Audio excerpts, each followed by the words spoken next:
नमस्कार मित्रांनो, मराठी ज्ञान मध्ये आपलं स्वागत आहे. आज आपण बघत आहे class 10 physics first chapter that is the gravitation. आणि याच्यामध्ये आपल्याला बघायचं आहे की ग्रॅव्हिटेशन म्हणजे काय. चला तर सुरुवात करूया आजच्या आपल्या या व्हिडिओला. आणि जर तुम्ही आमच्या चॅनलला सबस्क्राईब केले नसेल तर आता सबस्क्राईब करा, कारण या चॅनलवर तुम्हाला सगळे व्हिडिओ मराठी भाषेमध्ये मिळणार आहेत. चला मित्रांनो, तर बघा मित्रांनो, एकदम सोप्या भाषेमध्ये मी तुम्हाला इथे शिकवणार आहे. आता ग्रॅव्हिटेशन समजून घेण्या अगोदर आपण काही गोष्टी समजून घेऊया. बघा मित्रांनो, तुम्ही ज्या वेळेस एखादी गोष्ट वरती फेकता, ठीक आहे, एखादी गोष्ट तुम्ही वरती फेकता, ठीक आहे, अपवर्ड डायरेक्शन मध्ये फेकता, तर तुम्हाला काय दिसतंय की ती वस्तू पुन्हा काही वेळानंतर खाली येते. बरोबर आहे. कशामुळं?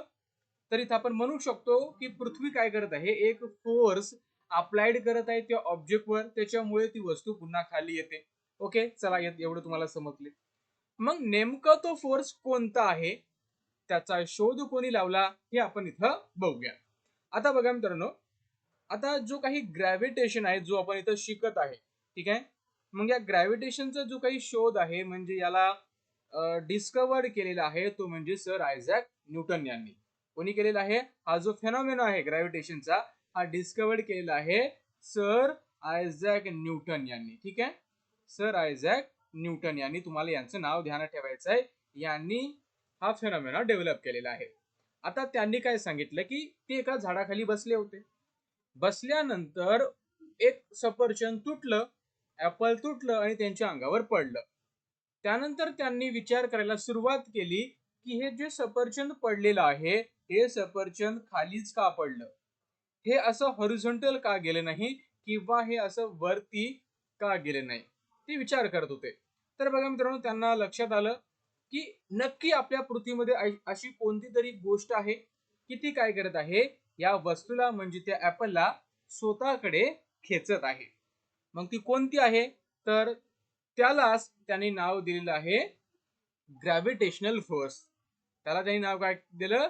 Gravitational force. आणि या फेनॉमेनाला, या घटनेला त्यांनी, आपण असं म्हणतोय की हे काय, एक ग्रॅव्हिटेशन आहे. चला मित्रांनो, हे तर तुम्हाला समजलं. मग बघूया कशा प्रकारे असते. बघा मित्रांनो, आता जो काही ग्रॅव्हिटेशनल फोर्स आहे, बघा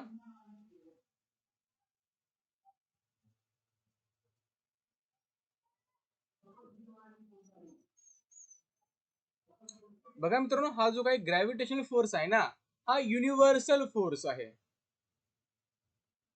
आता युनिव्हर्सल फोर्स म्हणजे काय, तर मी तुम्हाला ध्यान देऊन सांगतोय, तुम्ही ऐका. आता ग्रॅव्हिटेशनल फोर्स म्हणजे काय, हा एक युनिव्हर्सल फोर्स आहे. आता युनिव्हर्सल फोर्स म्हणजे काय आहे की ह्या ब्रह्मांडामध्ये जर कुठेही जर तुम्ही गेले तरी तुम्हाला हा ग्रॅव्हिटेशनल फोर्स आढळणार, तुम्हाला तो तिथं दिसणार.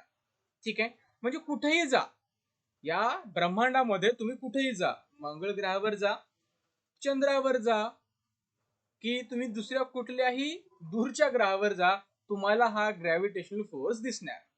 आता नेमका ग्रॅव्हिटेशनल फोर्स म्हणजे काय, कशाला म्हणायचं ग्रॅव्हिटेशनल फोर्स? तर बघा मित्रांनो, आता दोन ऑब्जेक्ट आहेत, ठीक आहे, आपल्याकडे दोन ऑब्जेक्ट आहे. एकाचं मास आहे m1 आणि दुसऱ्याचं मास आहे m2. मास म्हणजे काय, वस्तुमान. दोघांना काहीतरी मास आहे. म्हणजे या ब्रह्मांडामधल्या दोन वस्तूमध्ये नेहमी एक फोर्स ऑफ अट्रॅक्शन असते. म्हणजे या ब्रह्मांड मधल्या, या युनिव्हर्स मधल्या दोन ऑब्जेक्ट मध्ये नेहमी एक फोर्स ऑफ अट्रॅक्शन असते, त्यालाच आपण ग्रॅव्हिटेशनल फोर्स म्हणतो. ठीक आहे, म्हणजे कुठलाही दोन ऑब्जेक्ट घ्या, त्या दोघांमध्ये एक फोर्स असतो. तो फोर्स काय करतो, दोन्ही ऑब्जेक्टला एकमेकाकडे खेचतो. म्हणजे हा जो फोर्स आहे, फोर्स ऑफ अट्रॅक्शन, तो या या ऑब्जेक्टला सुद्धा इकडे खेचतोय आणि या ऑब्जेक्टला सुद्धा इकडे खेचतोय, म्हणजे एकमेकाकडे खेचतोय. ठीक आहे, यालाच म्हणतात, जो काही फोर्स ऑफ अट्रॅक्शन आहे, यालाच आपण ग्रॅव्हिटेशनल फोर्स असं म्हणत असतो. मग जो हा फोर्स आहे तो कशावर अवलंबून असतो, तर हा जो फोर्स अवलंबून असतो तो असतो दोन्ही वस्तूच्या किंवा दोन्ही ऑब्जेक्टच्या मासवर. ठीक आहे, दोन्ही ऑब्जेक्टच्या मासवर अवलंबून असतो. आणि त्याच्यामध्ये जे काही अंतर आहे, डिस्टन्स आहे, त्या डिस्टन्सच्या वर्गाला, म्हणजे त्या अंतराच्या वर्गाला, डिस्टन्सच्या स्क्वेअरला तो अवलंबून असतो. मी तुम्हाला नंतर सांगणारच आहे. ठीक आहे, सध्या फक्त तुम्हाला एवढंच ध्यानात ठेवायचं आहे. म्हणजे दोन ऑब्जेक्ट मध्ये जो काही फोर्स ऑफ अट्रॅक्शन असतो त्यालाच म्हणतात ग्रॅव्हिटेशनल फोर्स. यालाच काय म्हणतात? Gravitational force. हा झाला ग्रॅव्हिटेशनल फोर्स. आता बघा मित्रांनो, आता हा जो ग्रॅव्हिटेशनल फोर्स असतो, मग हा तुमच्यामध्ये आणि तुमच्या मोबाईलमध्ये आहे का, किंवा तुमच्यामध्ये आणि तुमच्या घरामध्ये एखादी जर दुसरी वस्तू असेल तुमच्या जवळ तिच्यामध्ये आहे का, तर हो. प्रत्येक दोन वस्तूमध्ये आपल्याला ग्रॅव्हिटेशनल फोर्स किंवा फोर्स ऑफ अट्रॅक्शन पाहायला मिळते. मग ज्या प्रकारे आपण बघतोय की ही पृथ्वी आहे आपली, ही आपली अर्थ आहे, ठीक आहे. मग हे सफरचंद आहे, सफरचंद तुटल्यानंतर ते पृथ्वीवर येते हे आपल्या सगळ्यांना माहित आहे. मग याचा अर्थ हे ऍपल आहे, हे ऍपल आणि अर्थ या दोघांमध्ये सुद्धा फोर्स ऑफ अट्रॅक्शन आहे का, तर हो. याचं उत्तर आहे यस. हो, या दोघांमध्ये सुद्धा फोर्स ऑफ अट्रॅक्शन आहे. तो फोर्स काय करतोय, या ऍपलला पृथ्वीकडे खेचतोय आणि या पृथ्वीला ऍपलकडे खेचतोय, ठीक आहे. पण हा फोर्स एवढा वीक आहे, एवढा कमजोर आहे की तो पृथ्वीवर आपल्याला पाहू शकत नाही. याचा जो परिणाम आहे, या फोर्स ऑफ अट्रॅक्शनचा जो काही इफेक्ट आहे तो आपण पृथ्वीवर पाहू शकत नाही, कारण पृथ्वीचं मास खूप जास्त आहे. आणि ऍपलचा मास किती असेल? 50 ग्राम, त्याच्यापेक्षा जास्त नसेल. त्याच्यामुळे त्याचा इफेक्ट आपण त्या ऍपलवर पाहू शकतो आणि त्याच्यामुळेच ऍपल काय करते, पृथ्वीच्या दिशेने यायला सुरुवात करते. The apple will attract toward the earth. तो पृथ्वीच्या दिशेने अट्रॅक्ट होतो. मग इथं जर ऍपल असेल तो सुद्धा पृथ्वीच्या दिशेने अट्रॅक्ट होणार, इथं जर असेल तर तो सुद्धा पृथ्वीच्या दिशेने अट्रॅक्ट होणार, आणि इथं असेल तर तो सुद्धा पृथ्वीच्या दिशेने अट्रॅक्ट होणार. आता पृथ्वीच्या दिशेने म्हणजे काय, तर पृथ्वीच्या केंद्रकाकडे, पृथ्वीच्या सेंटरला, toward the centre of the earth. आता पृथ्वीच्या सेंटरलाच का, कारण जो फोर्स ऑफ अट्रॅक्शन असतो हा पृथ्वीच्या सेंटरकडे ऍक्ट होत असतो. का, कारण पृथ्वीचं जे काही सेंटर ऑफ मास आहे, ठीक आहे, पृथ्वीचं जे काही सेंटर ऑफ मास आहे हे पृथ्वीच्या सेंटरवर सिच्युएटेड झालेलं आहे.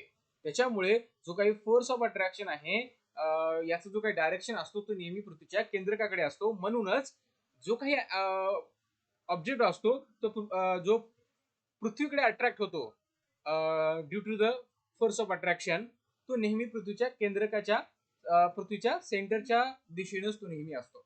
हे तुम्हाला ध्यानात ठेवायचं आहे, ठीक आहे. आता बघा मित्रांनो, मग आता ज्या प्रकारे आपण बघितलं की दोन ऑब्जेक्ट मध्ये एक फोर्स ऑफ अट्रॅक्शन असतो, त्याच्यामुळे ती वस्तू त्या ऑब्जेक्ट कडे खेचली जाते. म्हणजे दोन्ही वस्तू एकमेकांकडे खेचल्या जातात, ठीक आहे. पण ज्याचं मास जास्त आहे त्याच्यावर परिणाम आपल्याला कमी जाणवेल, आणि ज्याचं मास कमी आहे त्याच्यावर परिणाम आपल्याला जास्त जाणवेल, ठीक आहे. मग बघा मित्रांनो, मग हा आपला सूर्य आहे, सन, आपली सोलर सिस्टीम तुम्हाला माहित आहे, आणि त्याच्या बाजूने तुम्हाला माहित आहे की वेगवेगळे प्लॅनेट आहेत. ते काय करतात, त्याच्या अराउंड फिरत असतात अशा प्रकारे. मग याचा अर्थ मला सांगा की सन आणि जे बाकीचे जे काही प्लॅनेट आहेत त्यांच्यामध्ये सुद्धा का फोर्स ऑफ अट्रॅक्शन आहे का, म्हणजे त्यांच्यामध्ये सुद्धा ग्रॅव्हिटेशनल फोर्स आहे का, तर हो, त्यांच्यामध्ये सुद्धा ग्रॅव्हिटेशनल फोर्स आहे. म्हणजे हा प्लॅनेट ए, हा प्लॅनेट बी, हा प्लॅनेट सी आहे, तर सन आणि या दोघांमध्ये सुद्धा फोर्स ऑफ अट्रॅक्शन आहे.